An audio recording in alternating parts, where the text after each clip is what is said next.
Hello, good morning എൻ്റെ കേട്ടോ. ഇന്ന് ഓഫീസിലോട്ട് പോകുന്ന വഴിയിൽ പെട്ടുപോയി ഗൈസ്. ഞാൻ മഴയത്ത് പെട്ടുപോയി. അങ്ങനെ ഒരു വരാന്തയിൽ കയറി നിന്നു.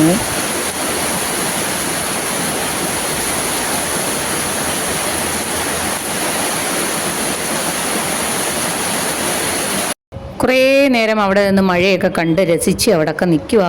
തിരിച്ചു പോകുമ്പോഴായിരുന്നെങ്കിൽ പിന്നെ ഞാൻ കയറി നിൽക്കാനൊന്നും നിൽക്കില്ല. അങ്ങനെ നനഞ്ഞിട്ട് തന്നെ അങ്ങ് പോവും. കാര്യം നേരെ നമുക്ക് വീട്ടിൽ പോയി കുളിക്കാമല്ലോ എന്ന് കരുതും. പക്ഷേ അങ്ങോട്ട് ഓഫീസിലോട്ട് പോകുമ്പോൾ അത് പറ്റത്തില്ലല്ലോ. അങ്ങനെ എങ്ങനെയെങ്കിലും ഞാൻ ഓഫീസിലെത്തി. കുറച്ചൊന്ന് തോന്നിയതിന് ശേഷം വണ്ടി എടുത്ത് ഞാൻ പിന്നെയും ചെറിയ ചാറ്റലൊക്കെ ഉണ്ടായിരുന്നു. എന്നിട്ട് എങ്ങനെയൊക്കെയോ ഇങ്ങനെ എത്തി. കാര്യം സമയം അല്ലെങ്കിൽ അതിക്രമിച്ചിരിക്കും. അങ്ങനെ ഞാൻ അവിടെ എത്തിയപ്പോൾ പന്തംകൊളുത്തിപ്പടയെന്ന് പറയുന്നതാണ് അവസ്ഥ. റോഡിലെ ചെളിയും ചപ്പും എല്ലാം കണ്ടിട്ട് ഇങ്ങോട്ട് വന്നപ്പം ഇവിടുത്തെ പാർക്കിങ്ങിൻ്റെ സ്പേസിൽ ഡ്രൈനേജിൻ്റെ ഇഷ്യൂ, ഭയങ്കര സ്മെല്ല്. അങ്ങനെ അതും കണ്ടിട്ടാണ് ഇന്നത്തെ കണി അതായിരുന്നു. ഇനി എന്താവോ എന്തോ ഇതിനകത്തോട്ട് കയറി ഓഫീസിൽ ഇനി എന്ത് വിഷയമാണോ എന്തോ കാത്തിരിക്കുന്നത്. നമ്മൾ പറയാറില്ലേ, കണി ശരിയായില്ലെങ്കിൽ പിന്നെ ഒന്നും ശരിയാവില്ലെന്ന്. എന്തായാലും കണി ശരിയായില്ല. പിന്നെ നമ്മൾ ഈ പടികളെല്ലാം കയറി വേണം മുകളിലെത്താൻ. ഞാൻ പറഞ്ഞ പോലെ ആകെയുള്ളൊരു എക്സർസൈസ് എന്ന് പറയാൻ ഇത് മാത്രമാണ്. ഈ പടികൾ ചവിട്ടുക എന്നുള്ളത് മാത്രമാണ്. ഇത് ഞാൻ 2-3 വട്ടം ചിലപ്പം കയറി ഇറങ്ങാറുണ്ട്.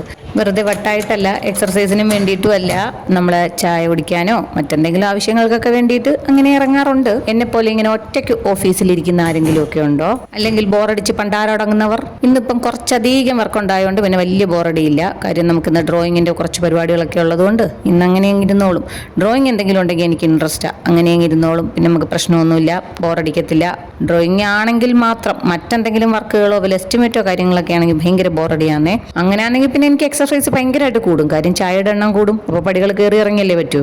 സത്യം പറഞ്ഞാൽ വീട്ടിൽ പോലും ഒരു ചായ കുടിക്കാത്ത ഞാൻ ഇവിടെ ഈ ഓഫീസിൽ വന്നു തുടങ്ങിയതിന് ശേഷമാണ് ഈ ചായ ഇങ്ങനെ ഒരു അഡിക്ഷനായി മാറിയത്. അങ്ങനെ കുറേ നേരമൊക്കെ ആയിട്ട് ഉച്ചയ്ക്ക് ലഞ്ച് കഴിക്കുന്ന സമയമായി. ലഞ്ചിന് പിന്നെ ഈ ചോറ് പരിപാടി എനിക്ക് അങ്ങനെ അധികം ഇല്ലാത്തത് കൊണ്ട് ചോറ് ഞാൻ അങ്ങനെ കൊണ്ടുവരാറില്ല.